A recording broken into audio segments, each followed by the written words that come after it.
Hi hello ನಮ್ಮೂರು YouTube ಚಾನಲ್ಗೆ ತಮಗೆಲ್ಲರಿಗೂ ಸ್ವಾಗತ ಸುಸ್ವಾಗತ ಅಂತ ಹೇಳ್ತಾ ನೀವಿನ್ನು ನಮ್ಮೂರು ಯೂಟ್ಯೂಬ್ ಚಾನಲ್ಗೆ ಸಬ್ಸ್ಕ್ರೈಬ್ ಆಗಲಿಲ್ಲ ಅಂದರೆ ಈ ಕೂಡಲೇ ಸಬ್ಸ್ಕ್ರೈಬ್ ಆಗಿ ಲೈಕ್ ಮಾಡಿ ಶೇರ್ ಮಾಡಿ ನಾವು ಹಾಕುವಂಥ ಎಲ್ಲ ವಿಡಿಯೋಗಳನ್ನು ನೀವು ಗಮನಿಸಿ ಅಂತ ಹೇಳ್ತಾ 7ನೇ ತರಗತಿಯ ಪಠ್ಯಪೂರಕದಲ್ಲಿರುವಂಥ ಪಾಠ ಇದು ಸಾವಿತ್ರಿಬಾಯಿ ಫುಲೆ ಕನ್ನಡ ನೋಟ್ಸ್. ಬಹಳ ಸರಳ ಭಾಷೆಯಲ್ಲಿ ಮಕ್ಕಳ ಮಟ್ಟಕ್ಕೆ ರಚಿತವಾಗಿರುವಂಥ ಒಂದು ನೋಟ್ಸ್ ಆಗಿರುತ್ತದೆ. ಸರಳ ಸಂಕೇತದ ಮೂಲಕ ಮೊದಲಿಗೆ ಒಂದು ವಾಕ್ಯದಲ್ಲಿ ಉತ್ತರಿಸಿ.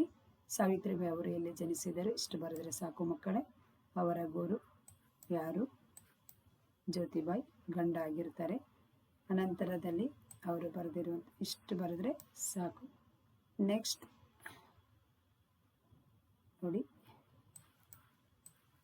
ಇಷ್ಟು ಬರೆದ್ರೆ ಸಾಕಾಗಿರುತ್ತೆ.